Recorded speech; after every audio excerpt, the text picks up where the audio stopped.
Testing, testing, mic check, 1, 2, 3. Testing, testing, mic check. Welcome, ladies and gentlemen. Give me a thumbs up if we're good, guys. Testing, testing, mic check, 1, 2, 3. Testing, testing, mic check. We good?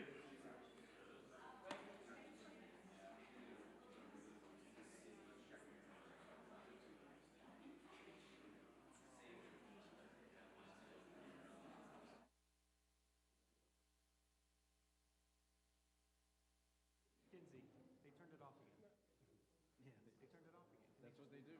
That's what they do. I think that's the policy.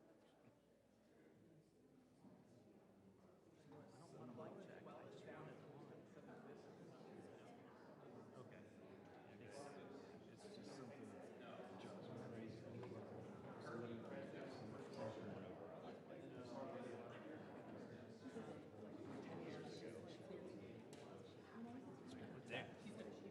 Yeah. It's just policy. It's not their, I don't think it's just their independent thing. I think it's, they've been told.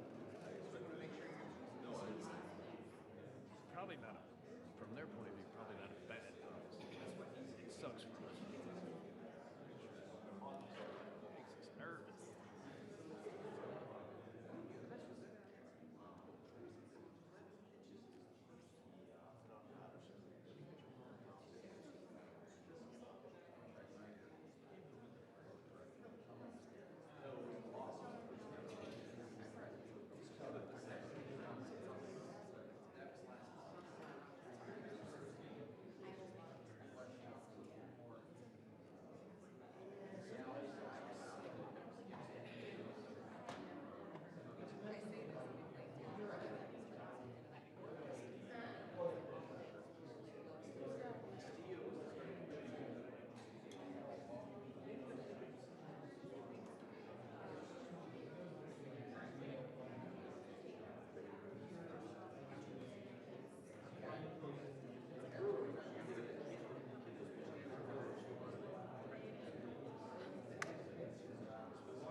Well, good morning, everyone.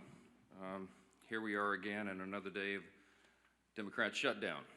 So I wanted to come out and just share with you some thoughts, answer some questions, tell you, I guess, reiterate the simple truths of how we got here. Those truths have been obscured just a bit because the Democrats are in a relentless effort to spin the facts. But it's always good when the facts and the evidence are on your side. And I don't want you to listen to the arguments of politicians. If you're watching at home, I want you to look at the real facts. And I'm going to try to here in a very abbreviated summary manner to present those to you. And the facts are very clear. Okay, so the first fact is by way of reminder, how did we get here? Why is Washington tied into a knot right now? Well, I became Speaker almost 2 years ago, and I was frustrated, as most rank-and-file members of Congress are, frustrated about how Congress really doesn't work that well for the American people.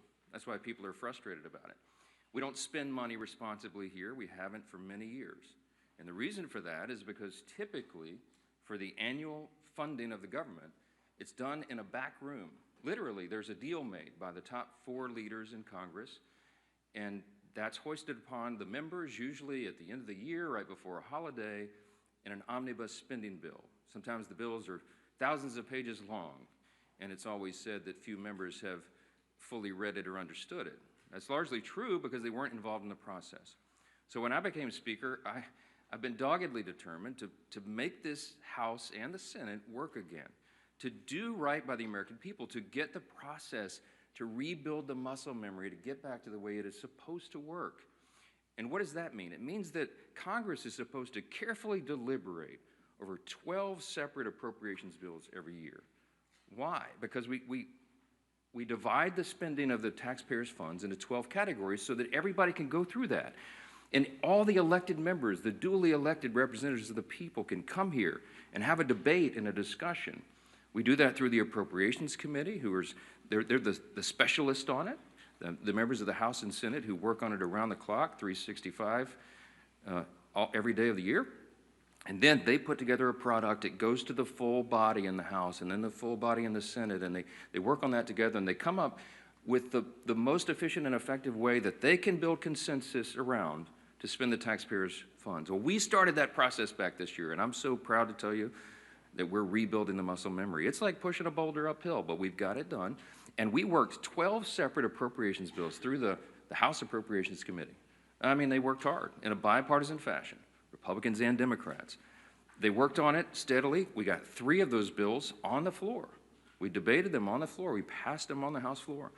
And we sent that over to the Senate. Meanwhile, the Senate passed 3 of their own bills off the floor. That hasn't happened around here in many years.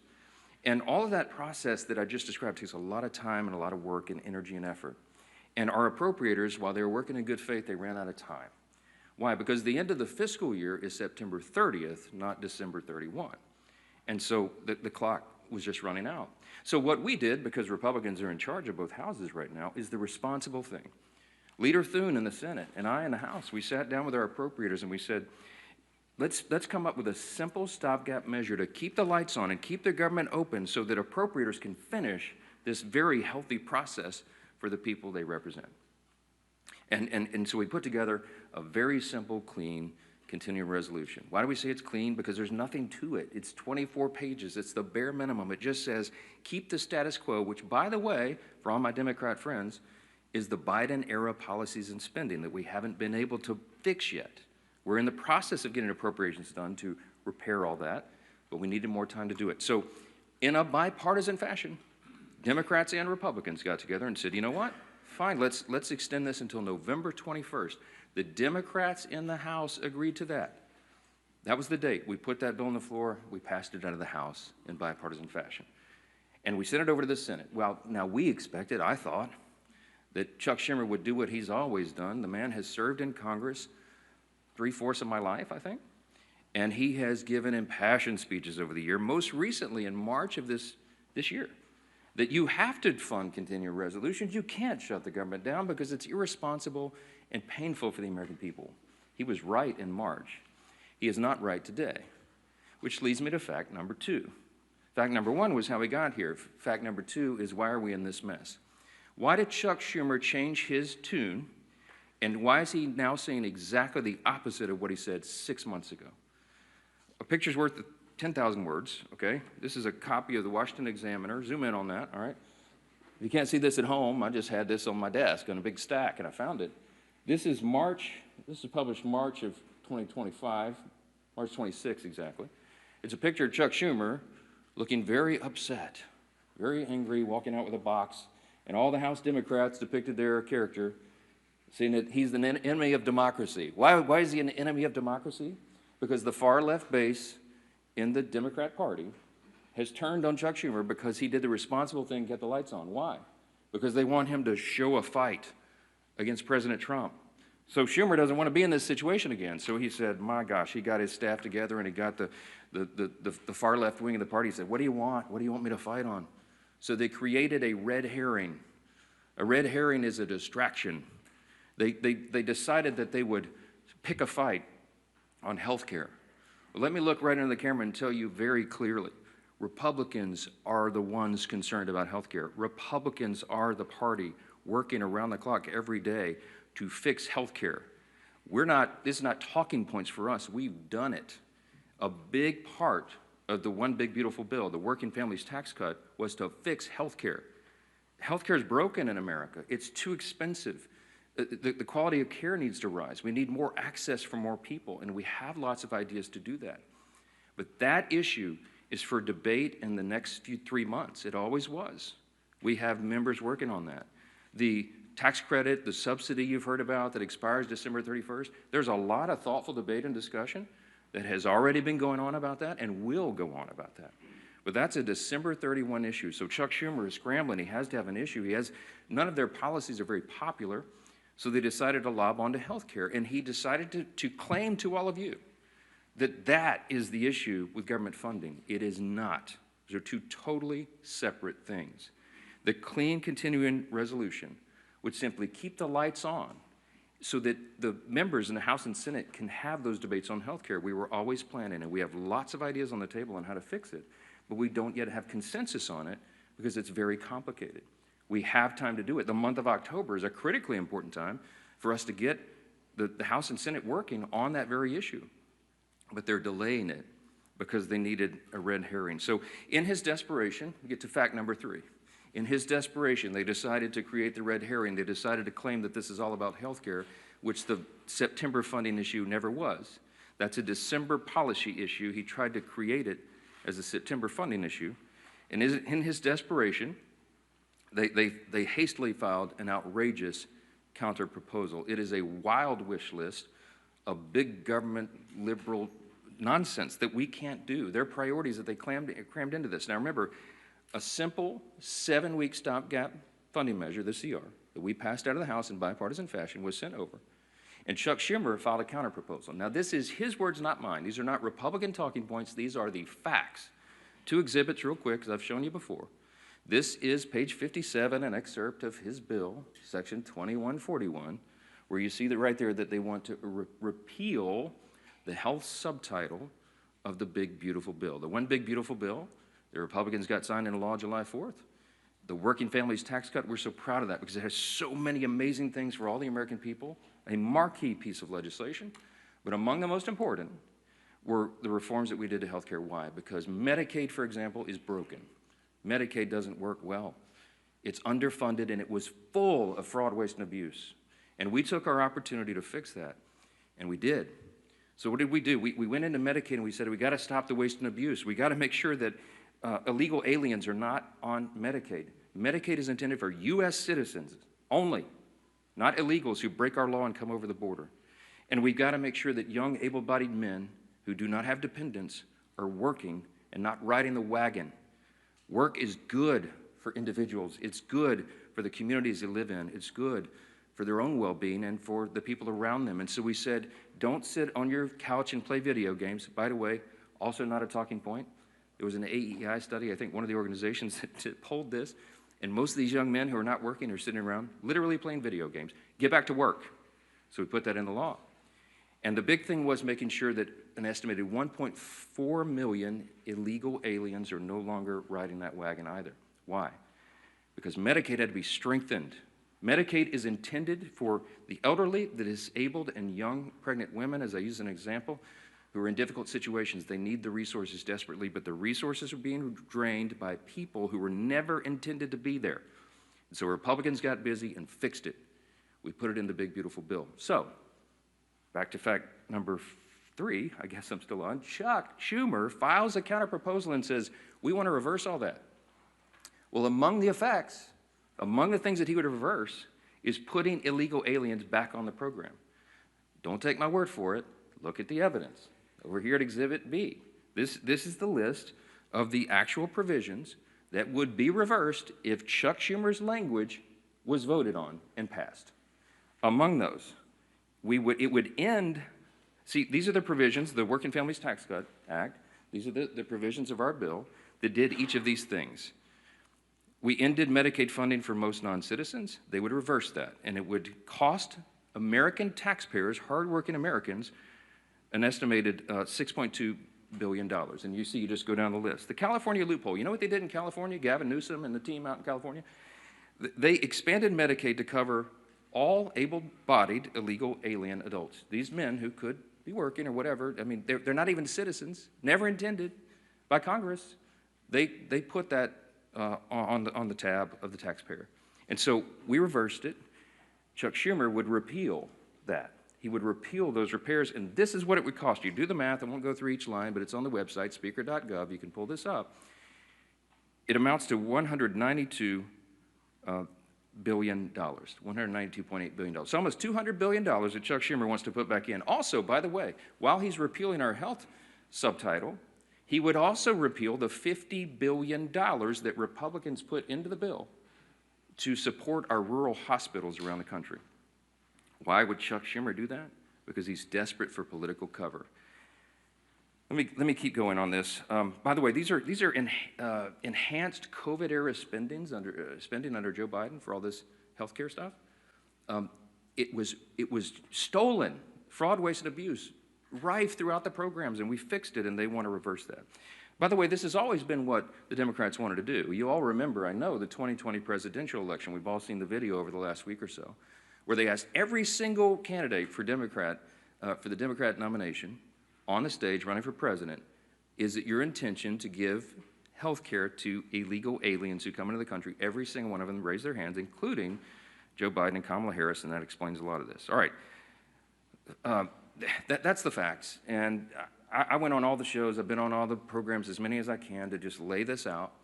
And on some of these programs have been followed by Chuck Schumer or Hakeem Jeffries back and forth. Not one time have they been able to refute what they themselves put in writing. I hope that you will ask them about this. I hope that you will ask them, if it is indeed not your intention, why did you say that? Why did you do that? This is a key part of what they put into their counterproposal, which, by the way, amounts to $1.5 trillion in new spending that they want to strap onto a 7-week, simple, 24-page stopgap measure to keep the lights on so we can do our work.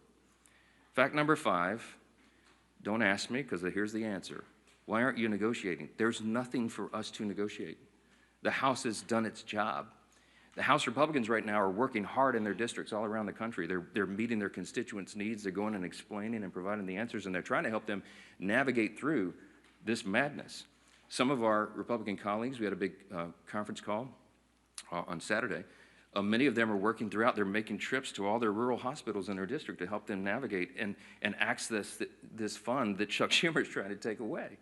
Republicans are on the job. We want to improve health care. We have ideas and plans to do that, to fix the COVID level madness and adjust Obamacare so that it works for more people, so you have higher access to care and the costs are reduced. And so they're doing that right now, but there's nothing for us to negotiate or to debate right now, because the House already did that. The House did its job. We passed our bill. We did the job to keep the government open, and now it's on the Senate Democrats. And that's the final fact, and I'll take your questions. Fact number 6, hold on, wait. It's just a tease. The ball, I have to finish my case. Here's my closing argument, okay? The ball is in the court of the Senate Democrats. There's only a handful of people in the country who can solve this problem. There's 47 Democrats. Well, 46 and one who caucuses as an independent, I think. I lose track. But there's about 47 of them that caucus together as Democrats, okay? Here's the problem, remembering from civics. We don't have enough Republican votes to fix this because it takes 60 votes in the Senate to break this impasse, to open the government. There's only 53 Republicans in the Senate. We need some Democrats to be thoughtful and responsible and do the right thing, because why? Because real people are being hurt in all these political games. As Chuck Schumer is trying to cover himself and not have another series of articles like this, okay? That's why this is happening.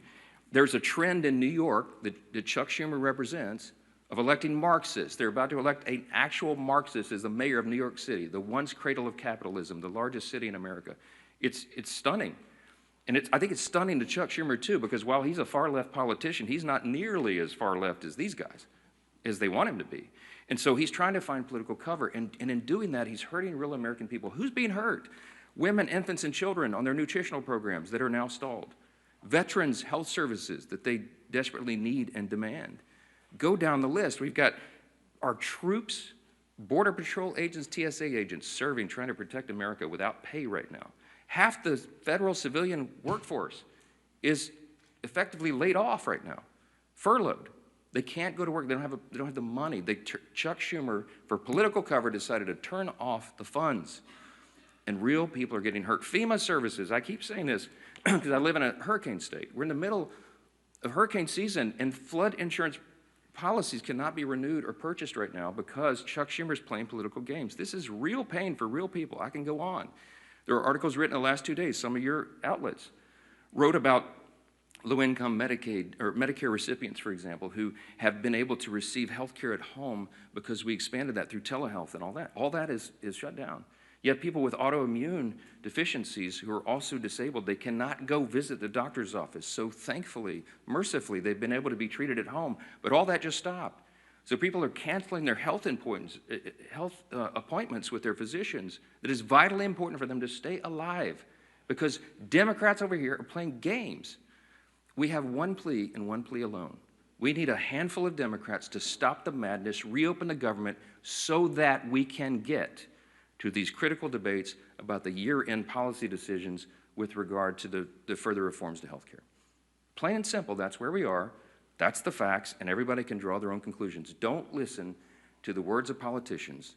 Look at the actual evidence and the facts, and I think the case is very clear.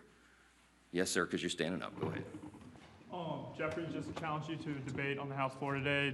Do you see yourself debating him, or would you be when the poll says that about 13% of the people approve of your messaging, then you make desperate pleas for attention, and that's what Hakeem Jeffries has done. Look, my friend Hakeem had his shot. We debated all this on the House floor, as you know, before we passed our bill. He spoke for 7 or 8 minutes. He had all of his colleagues lined up. They gave it their best shot, and they argued, and they stomped their feet and screamed at us and all that. And still, we passed the bill in bipartisan fashion and sent it over to the Senate. The House has done its job. I'm not going to let Hakeem try to pretend for these theatrics. I mean, this is a Chuck Schumer decision. The ball is in the Senate's court now. The House has done this. We don't need to waste time on that nonsense. Those debates have been had. Hakeem is a friend and a colleague. I respect him, but we all know what he's trying to do there. Yes, sir. I'm anxious to get my folks back. And look, I want to bring the House back into session and get back to work, but we can't do it till they turn the lights back on. We need Chuck Schumer to reopen the government, and as soon as he does that, we'll bring everybody back here. Yes, back row. Yes, sir. Why not call the House back into session? Because with respect to what you said at the start about the importance of passing funding bills, there are still 9 funding bills to pass in the House. Yeah, well, we've passed them through the House committee. They're out of committee, and we'll get them on the floor. And the appropriators have been working, and they are working as we speak, on trying to figure out which packages of bills we can move to the floor next. And there's some really good discussion that's been had. I myself have spoken to Democrat appropriators on the other side about these things and our commitments to move that and do it. I'll tell you, this is not some sort of confidential thing. I had I think a fruitful discussion with Senator Patty Murray about 2 days ago, a day or so ago. And I told her it is my full intention that if we break this impasse and we put these bills together, we have 3 of them in conference committee right now. Whatever the conference committee comes up with, I will put on the floor. I'm ready to go. But we've got to open government up so that they can move to that next level, so that conference committee can get that work done. That is small d democracy at its best. You get R's and D's, everybody in the room, and they hash it out, and whatever that final product is, we will move through the process. So we need to reopen government to do that. Yes, sir. Mr. Speaker, I know your contention is that the ACA subsidies don't end until the end of this calendar year. Do you disagree with the Democrats' position that these insurance companies are setting their premium rates now, and that people are going to have to make open enrollment decisions in the very near future? Yeah, yeah. Have this discussion now? Yeah, they've been saying that some of the insurance companies will be sending out notices in early November. The last time I checked, it's October 6th. We have the entire month of October. We'll stay here around the clock to work through all these things, but we have to get government open again to do it. They're trying to obscure the issue. We are talking about a simple funding measure that the Democrats themselves have voted on over and over and over. Chuck Schumer, they voted on it 13 times during the Biden administration.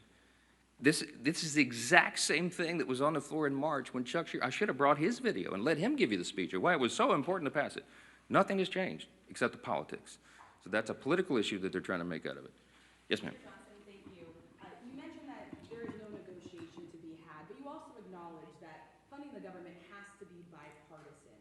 So is the only way out of this for Democrats to completely drop their demands? Is there anything that Republicans are willing to give? And have there been any conversations? It doesn't even seem like the two sides are talking. I'm so glad you asked the question. Why aren't you dropping all of your demands so that it makes it more palatable for Democrats to join you? I didn't put any on the CR. Leader Thune and I have tried to explain this a few times.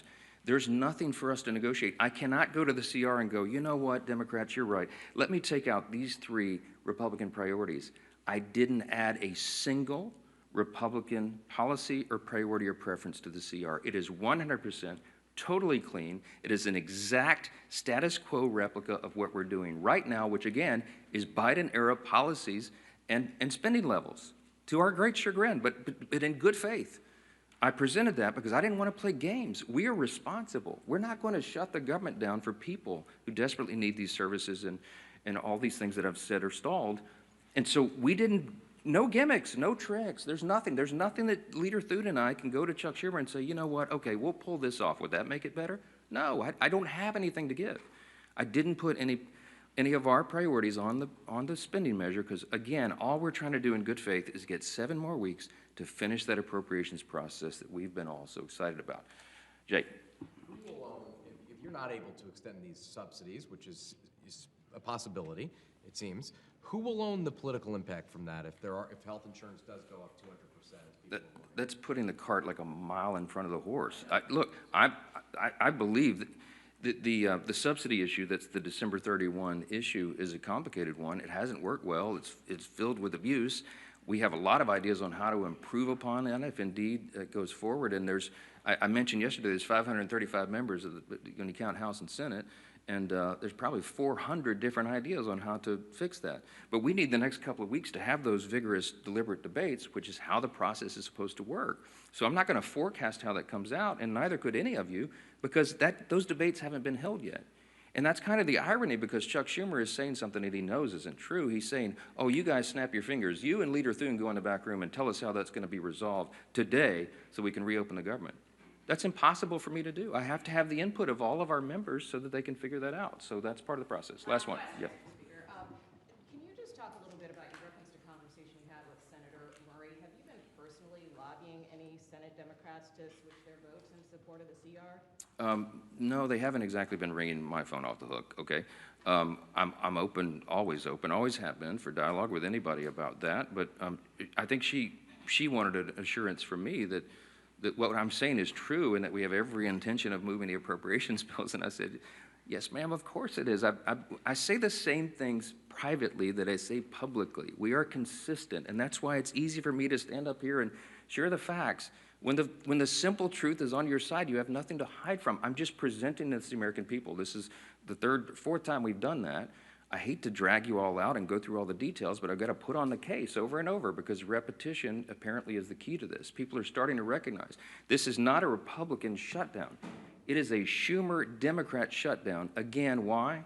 because they needed political cover. It's shameless, it is sad, real people are hurting, and it needs to end. They'll have another opportunity this evening, and I sure pray, and I hope you all will, that a handful of additional common sense people on the Democrat side will change their votes, reopen the government, so we can get back to all these issues as we desperately want to do. Thank you all so much for being here.